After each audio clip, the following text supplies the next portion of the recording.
A importância da dança na nossa vida, as modalidades e ritmos de dança é o tema do Papo Dinâmico que já está no ar.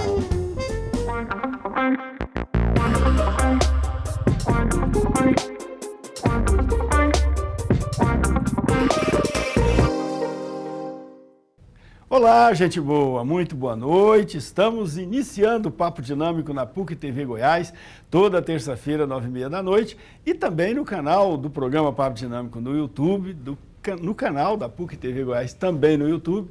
E não deixe de nos acompanhar nas redes sociais, no Facebook, no Instagram, no Twitter. Hoje nós vamos falar de dança com a professora Elizabeth Barros, ela que é coordenadora do Núcleo de Danças da Coordenação de Artes e Cultura da PUC Goiás. Boa noite, professora. Seja bem-vinda. Boa noite, professor. Muito obrigada. Uma alegria enorme estar aqui com o senhor.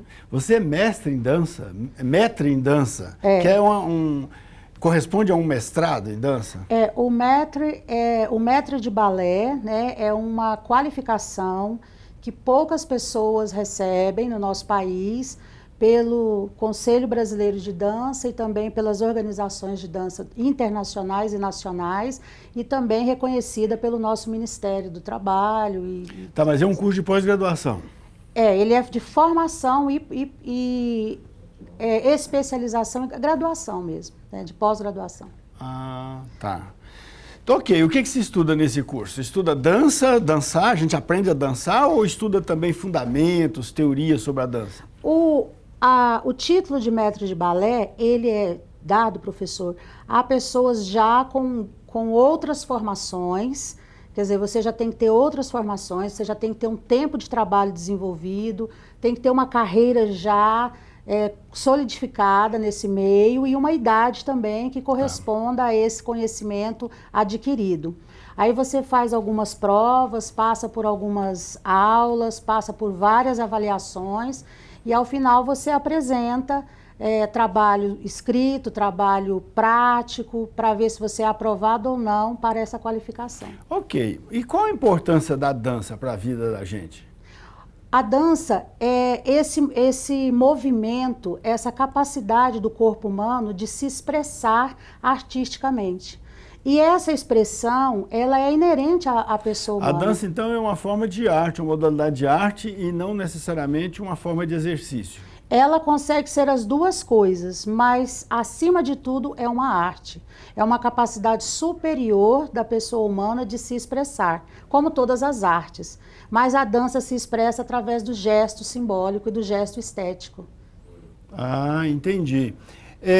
A pessoa que dança, ele melhora a coordenação motora dele? Sim, a dança, por ter essa característica do movimento, professor, corporal, ela desenvolve todas essas capacidades também, que são essas capacidades da coordenação, da atenção, do equilíbrio, né, da estabilidade física, da melhoria das suas articulações, do desempenho dos seus grupos musculares, da autonomia do seu movimento e das suas articulações e da ampliação desses movimentos também. Além das características que a arte traz, ela também tem essas potencialidades orgânicas no corpo da pessoa humana. E isso é fantástico, porque isso é feito de forma de característica artística, então não é uma coisa desprazerosa, muito pelo contrário, é uma coisa prazerosa. A dança leva também um equilíbrio emocional? Sim, como as artes, o exercício dançante é um exercício das emoções, porque nós corporificamos muitas emoções, positivas ou não. Nós corporificamos, nós trazemos para o nosso corpo tudo que se encontra em ebulição dentro de nós, boas ou não. E a dança, ela ajuda esse exercício no momento da sua expressão, da sua comunicação, que não é verbal. Então, quando a gente traz isso para o nosso corpo, a gente traz o movimento para o nosso corpo, eu vou demonstrar um louvor, né? Eu não falo, eu vou louvar, eu demonstro com o meu corpo louvor. Então, isso potencializa aquela emoção de forma positiva. A arte está sempre associada à música, isto é, há sempre a necessidade da música para alguém dançar ou é possível dançar sem música? É possível dançar sem música. A única coisa que precisa para a dança é o ser humano. Nós precisamos do ser humano. É o ser humano, é um ser humano, ele dança. Não precisa de pernas, não precisa ver, não precisa ouvir, não precisa de braços, não precisa dos membros para dançar. Precisa daquele ser humano. E aí, professor, como a nossa manifestação nesse momento, nesse plano é o nosso corpo, a gente precisa dele para esse exercício artístico, só. Agora, a dança envolve outras modalidades de arte também. Além da própria dança ser uma arte, tem a questão da roupa, né? Como é que fala? Das indumentárias, né? Da figurino, coreografia. Coreografia já é parte da dança, mas cenários, tudo compõe também a arte da dança. Tudo compõe, professor. Além da música também. Além da música, mas compõe tudo. A luz, o cenário, o tipo de figurino, né? Pelas modalidades, às vezes a gente, mesmo pelo senso comum, a gente reconhece modalidades e estilos de dança pelo figurino. Você vê a pessoa vestida com uma determinada roupa, você fala, opa, isso é um tango. Porque existe uma característica, um figurino específico para aquela modalidade. E que, como é muito difundido culturalmente, a gente já reconhece. Então, ela envolve tudo isso, maquiagem, né? A gente, às vezes, trabalha com certos personagens que a maquiagem caracteriza antes mesmo do próprio movimento. Como funciona a coordenação lá de dança, de arte e cultura da PUC, e especialmente o núcleo de dança?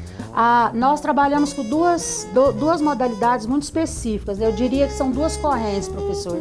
Nós trabalhamos com a corrente acadêmica e com a corrente étnico-folclórica. Agora, o que nós chamamos de acadêmico do meio da dança? São todas aquelas... É o seguinte, no próximo bloco você explica a diferença entre a dança acadêmica e a dança folclórica. Daqui a pouquinho a gente volta.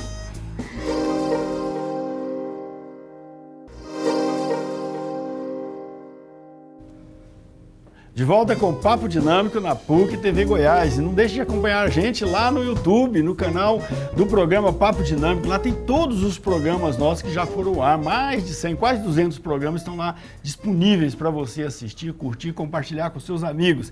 E manda sua mensagem aqui para nós, sugira tema para debater aqui conosco pelas redes sociais, no Facebook, no Twitter e no Instagram. Hoje estamos falando da importância da dança na vida das pessoas, né? E enquanto a gente fala, a produção vai colocando aí alguns ritmos também de dança e estamos tratando este assunto aqui com a Elizabeth Barros, que é coordenadora do Núcleo de Dança da Coordenação de Artes e Cultura da PUC Goiás.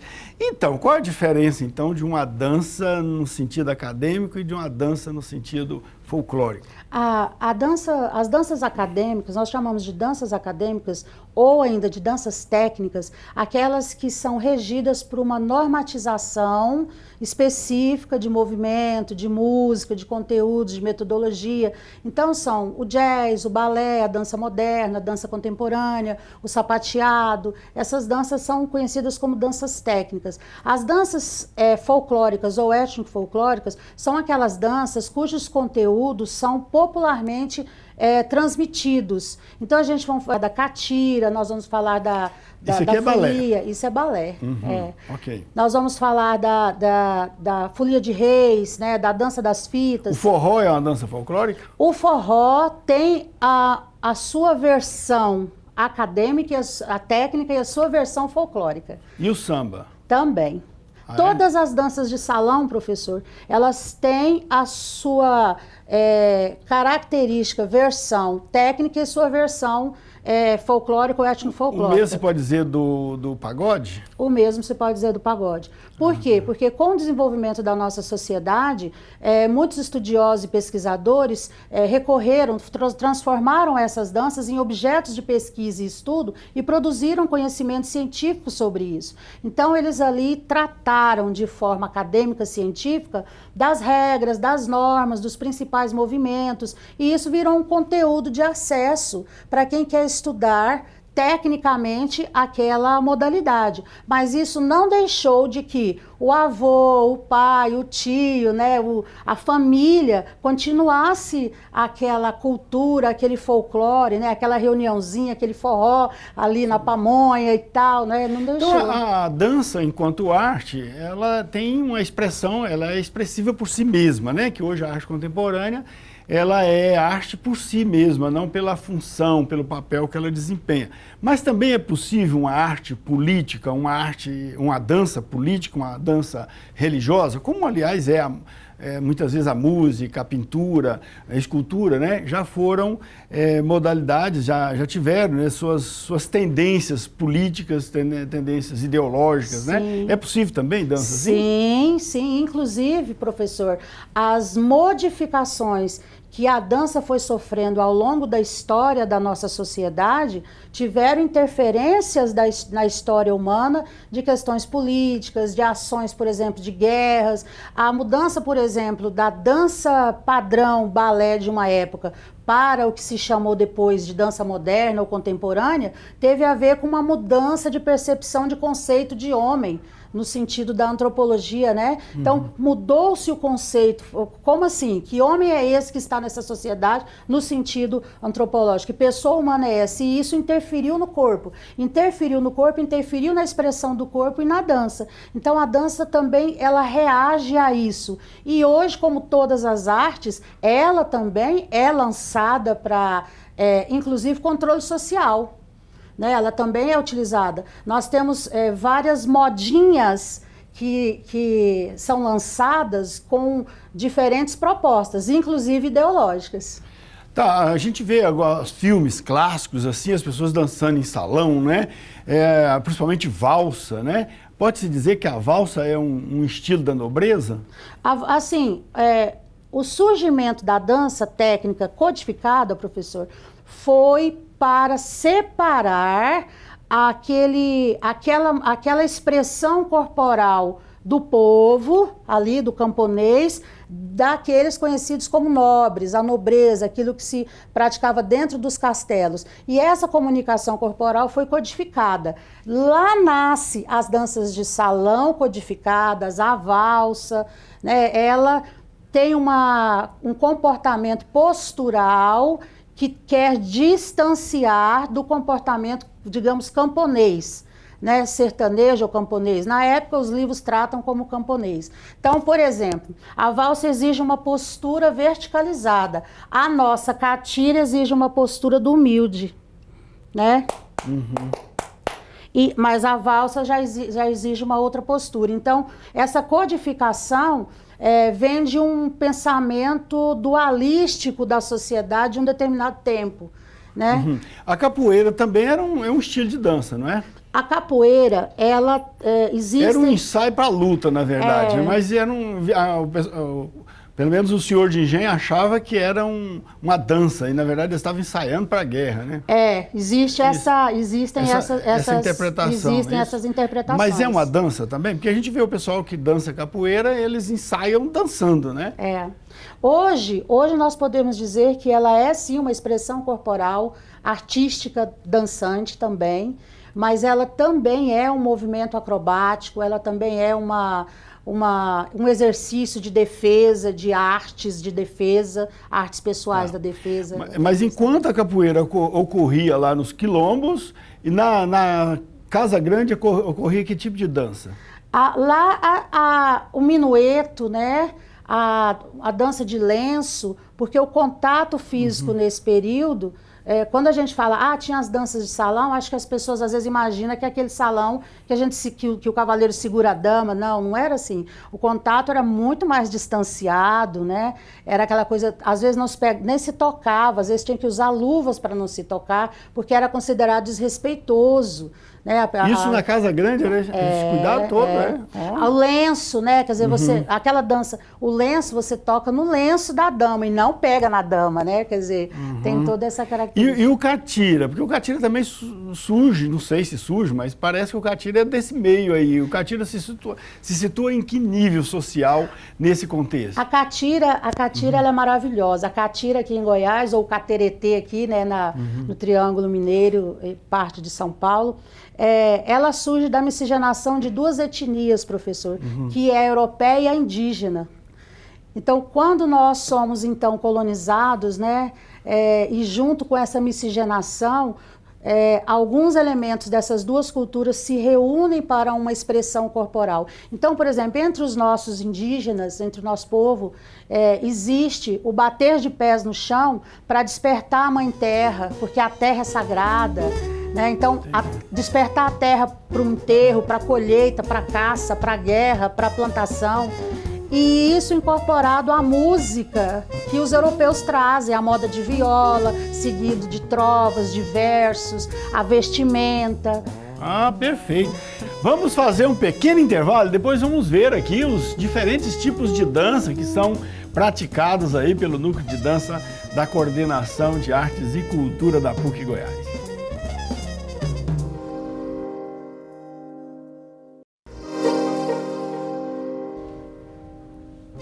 De volta com o Papo Dinâmico na PUC TV Goiás. Hoje nós estamos falando de dança, das modalidades, dos tipos de danças e a relação desses tipos de dança com a nossa formação, com a nossa cultura, com o nosso folclore, com a nossa identidade cultural e também para qualidade de vida nossa. Estamos falando isso aqui com a Elizabeth Barros, que é maître de dança. Maître de balé, né, da Coordenação de Arte e Cultura da PUC Goiás, ela que coordenou essa coordenação por mais de 40 não, porque ela não tem essa idade, mas por mais de 30 anos pelo menos. E hoje ela coordena especificamente o núcleo de dança, porque a coordenação tem mais do que dança, né? Tem teatro. Tem teatro, tem canto coral. Nesse momento nós estamos com essas 3 linguagens, mas nós temos a potencialidade de outros trabalhos dentro do campo artístico também, né? Ah, legal. Mas dentro da pandemia nós estamos conseguindo manter essas 3 linguagens. Especificamente sobre o núcleo de dança, quais tipos de danças vocês dançam lá? A companhia, professor, que é o grupo principal, eles pesquisam dança. Na verdade não é núcleo, é uma companhia de dança, né? É a CIA, Companhia de Dança da PUC Goiás. Isso. Então, nós trabalhamos assim com oficinas, com voluntários, mas nesse momento pandêmico nós estamos só com a companhia, né? Com os devidos protocolos de segurança e tudo. E nós investigamos dança. Nós estimulamos esses alunos dos diferentes cursos da PUC Goiás a investigar qual a relação, qual a ressonância que o movimento, que o corpo dele tem artisticamente com o que ele faz. Então, eles investigam balé, eles investigam moderno, eles investigam dança contemporânea, eles investigam sapateado, eles investigam as danças africanas, as internacionais, danças italianas, mas principalmente a tarantela, danças folclóricas alemãs. Quando você fala pesquisar, indianas, não é só ir lá e buscar as informações literárias sobre a dança, mas também dançar essas danças. Há um ensaio dessas danças. Os ensaios. Eles têm que fazer 2 coisas. No primeiro momento, eles têm que debruçar sobre os livros, sobre os recursos que tem, né? Livros e tudo mais. E depois eles têm que transformar isso num produto estético artístico. E ainda que isso tenha uma potência de apresentação estética para que a gente possa devolver à sociedade isso que foi pesquisado. Tá, além de você, lá tem alguns professores de dança lá, que são contratados do núcleo de dança, não é isso? Hoje, atualmente, estamos só eu. Só você? Só. Tá, mas quem é que participa? Você citou alunos da PUC Goiás. Só alunos da PUC Goiás podem participar desse? Não, assim, dessa companhia? Não, nós temos egressos, né? Nós temos pessoas da comunidade e nós temos funcionários, nós temos também professores que compuseram toda essa equipe. Então, se algum telespectador nosso quiser, nesse momento, por causa da pandemia, talvez não está havendo abertura, né? Porque não está tendo as oficinas. Porque primeiro tem que participar das oficinas, não é isso? Mas agora com a reabertura aí, ou reapertura, como dizia na época da União Soviética, reapertura, né? Então, agora na época da reabertura, né, vocês estão pensando de reabrir as oficinas? Se Deus quiser, professor, a gente tem recebido bastante ligação, bastante contato via redes sociais, solicitando, já vai começar, vai abrir e tal.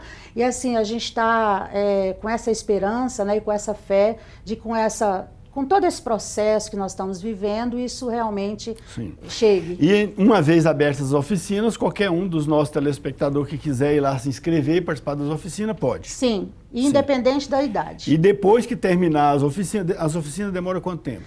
O nosso sistema ele é semestral. Então, todo semestre abre e encerra, né? Quando abrir, vai abrir e encerra. E depois das oficinas, se ele quiser se integrar à companhia, como é que faz? Ele faz um teste, né? Tá. Ou ele, ao longo dessa oficina, já demonstra interesse e essas capacidades, essas habilidades para ingresso na companhia. Tem que ter habilidade, algum dom natural para dançar, para fazer parte da companhia? Professor, eu sou da opinião que a primeira habilidade que você tem que ter é a vontade de querer fazer. É porque durante a oficina a pessoa desenvolve essas habilidades, Exatamente, né? Tá bom.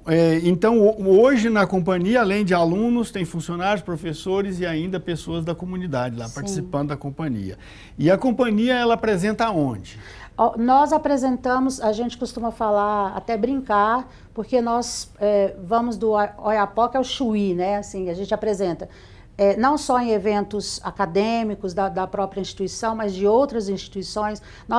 Quando, né, for possível, nós vamos voltar com as apresentações nas escolas públicas principalmente, a gente atende bastante, hospitais, abrigos de idosos, casas de apoio, praças. Teve uma época que vocês foram parar em Paris. Como é que foi essa história? Eu me lembro bem que vocês postaram, ainda postam, às vezes em quando. Ainda. Postam um TBT. Sempre. De Paris. É só esfriar. Foi legal ver vocês dançando, né, nos pontos turísticos de Paris lá. Foi, professor. Champs-Élysées, no Louvre, na Torre Eiffel, no Arco do Triunfo, na Torre Eiffel. Foi fantástico. É aqueles momentos que são eternizados, né? E essa história foi que até no Moulin Rouge vocês dançaram, né? Foi. A Universidade Sorbonne, né, em Paris, tem uma unidade, que é a unidade 3, que recebe pessoas do mundo inteiro, né, também nós, os brasileiros. Sim. E eles iam inaugurar, professor, um espaço de uma celebridade nacional goiana, que é o Gilberto, né, Gilberto Freire. E naquele ano ele foi o doutor honoris causa aqui nosso, e nós fizemos uma apresentação na homenagem a esse título. E ele se encantou e a coordenadora lá que estava presente ficou fascinada com o trabalho da PUC e falou, vocês vão lá fazer alguma coisa para nós. E eu, meu Deus, como assim, né? Atravessar esse oceano. E foi muito bom. Nós levamos um espetáculo que é o Por Goiás, que é um espetáculo que essa instituição tem de repertório, que é fantástico, falando sobre a história do estado de Goiás, e em homenagem, obviamente, ao seu Gilberto, né? Professor, doutor. E nós fizemos, e aí a gente fez várias, porque a gente não fez a apresentação só lá no momento da inauguração do espaço, né, do Gilberto Freire, mas a gente andou por Paris fazendo apresentações, e foi uma coisa assim, nossa, difícil de descrever até hoje. Eu lembro que só uma situação muito engraçada para nós goianos, embaixo da Torre Eiffel, os seguranças chegaram. Vocês só podem apresentar daqui a alguns minutos, porque agora estamos com ameaça de alguma coisa. E, nossa, isso para nós, nossa, que alguns minutos o que a gente vai deixar para outro dia. Outro dia. Então tá bom, vamos fazer um pequeno intervalo e a gente já volta. Nós vamos falar das danças, né? Vamos perguntar especificamente para alguns tipos de dança, até do piseiro, vamos falar daqui a pouquinho, tá?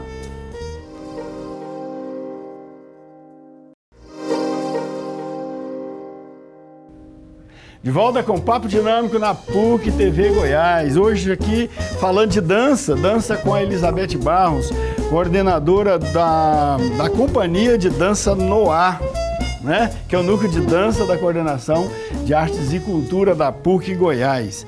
Então, a gente brincava aqui no intervalo, né, sobre a semelhança ou diferença entre a dança, o forró, que é a dança já tradicional no Brasil, e o piseiro, que é uma moda que está rolando aí nas redes sociais, que, aliás, piseiro é uma gíria já antiga, mas que agora está sendo usada para designar esse tipo de dança aí. Há alguma semelhança? Que diferença existe entre forró e piseiro?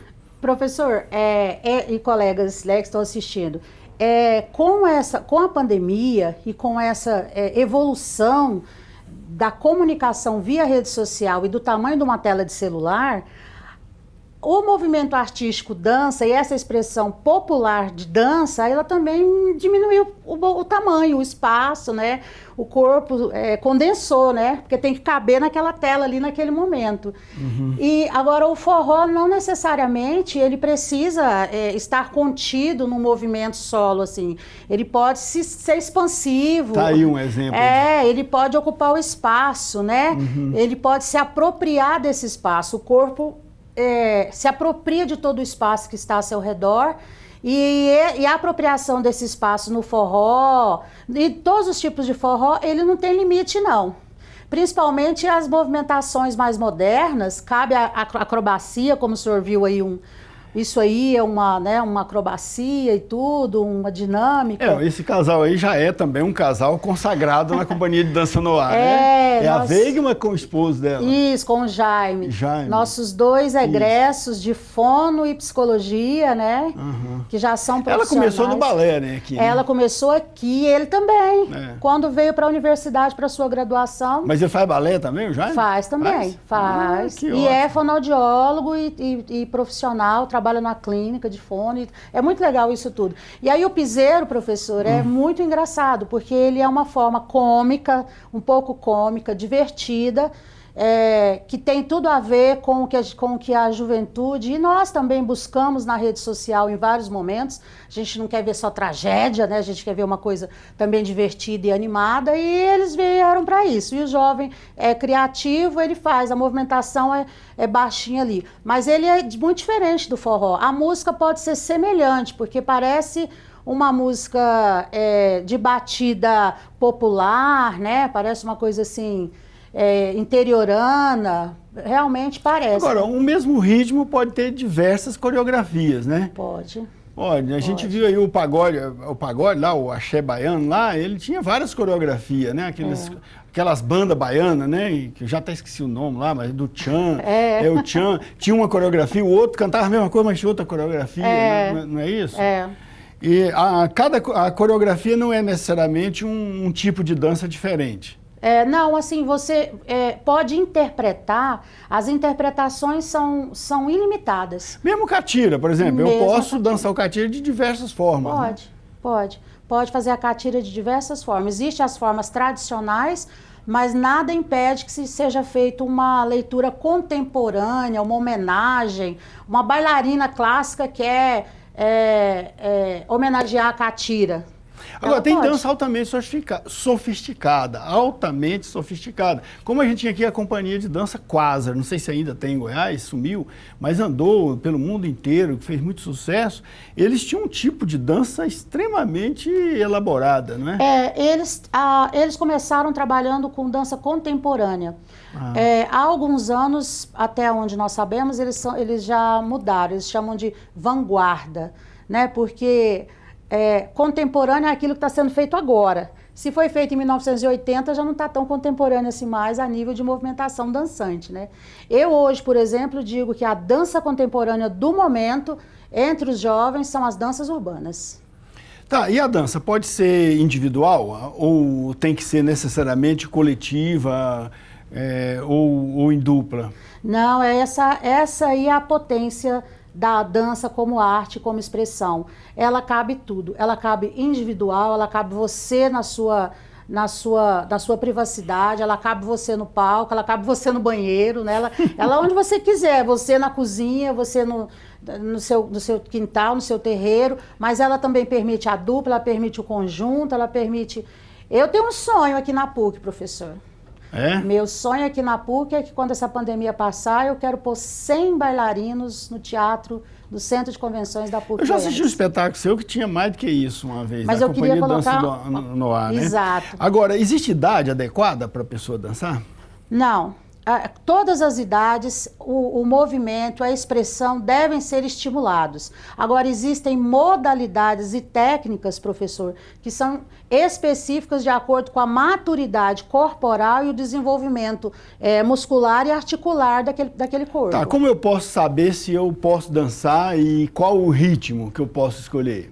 Bom, eu diria para as pessoas assim, experimentem, né? Se você for adulto, experimente, conheça vários estilos e aquilo que você se identificar, você investe. Agora, criança, eu recomendo escolas qualificadas e que comecem por trabalhos responsáveis de acordo com a faixa etária daquela infância. Nessa época de pandemia, a dança poderia ser um ótimo aliado assim, para combater o estresse? Com certeza. Mas como dançar se a gente não pode aglomerar? Aí tem que dançar sozinho. Ou hoje tem os aplicativos, né? Dançar com aplicativo? Sim, professor, isso proliferou de uma forma incrível. A dança, ela se refez de tantas formas na pandemia que a gente se surpreende até hoje. São dezenas de aplicativos, dezenas de instrumentos, de salas de aulas virtuais, de potência, e o mercado tecnológico parece uma ebulição, né? Ele não para. Então a gente fica assim, o Bolshoi, professor, vai fazer audição virtual. Ok. O Bolshoi. Agora, eu queria também perguntar sobre os diferentes estilos de dança, ou tipos de dança que surgiram, marcaram época e depois desapareceram. O rock ainda está presente, mas teve uma época áurea do rock. O que significou o rock na história da dança? O rock é aquele... Que até hoje, algumas festas, principalmente festas assim, dos anos 80, 70, ainda tem um momento do rock, né? E que é muito querido pelos jovens também.